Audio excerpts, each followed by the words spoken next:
When you think of a conspiracy theorist, what image pops into your mind?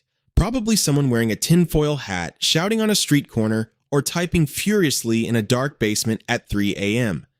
We like this image because it makes them the other.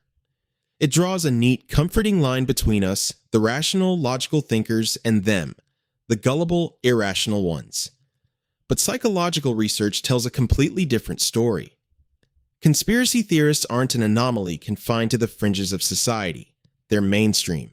Studies consistently show that a vast majority of people believe in at least one conspiracy theory.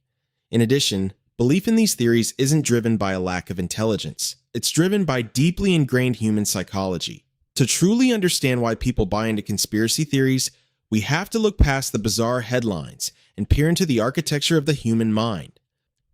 The human brain is a pattern recognition machine. For thousands of years, finding patterns kept us alive. If our ancestors heard a rustle in the bushes, assuming it was a saber-toothed tiger, a pattern of intent kept them safe, even if it was just the wind. But in the modern world, this trait can betray us. Psychologists call it hyperactive agency detection. It's our tendency to assume that when something happens, someone intended for it to happen.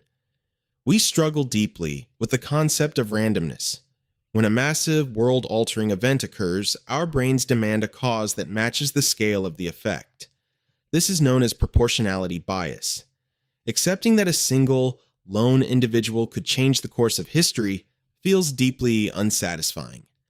It creates severe cognitive dissonance, a state of mental discomfort caused by holding conflicting beliefs or facing an unacceptable reality. A conspiracy theory elegantly solves this discomfort. It replaces terrifying randomness with a narrative. It tells you this didn't happen by accident. There's a master plan. There's a villain. Paradoxically, believing that a malicious group of elites is secretly running the world feels safer than accepting the reality that nobody is driving the bus. Once a conspiracy belief takes root, the human brain deploys an arsenal of cognitive biases to protect it. The first is confirmation bias. We actively hunt for information that confirms what we already believe, while completely ignoring or rationalizing away evidence that contradicts it. But conspiracies have a unique superpower that regular beliefs don't have. They're self-sealing. In science or standard logic, if you present counter-evidence to a claim, the claim is weakened. But in the architecture of a conspiracy theory, counter-evidence is twisted into proof of how powerful the cover-up is.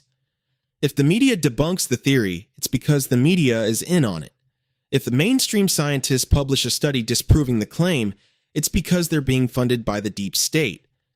This makes conspiracy theories incredibly resilient. They're intellectual black holes.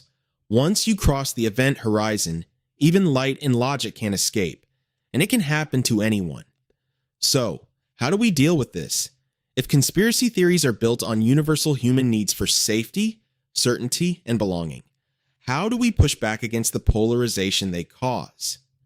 The natural impulse is to argue, to mock, or to throw mountains of facts at the person.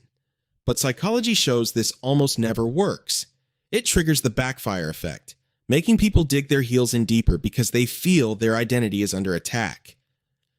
If you want to reach someone who has fallen deep into a conspiracy, you have to address the root emotional cause, not just the intellectual symptoms. You have to understand that their belief is often an expression of anxiety, vulnerability, or a desire for connection. Do you believe in conspiracy theories? Let me know in the comments. Remember to like, share, and subscribe.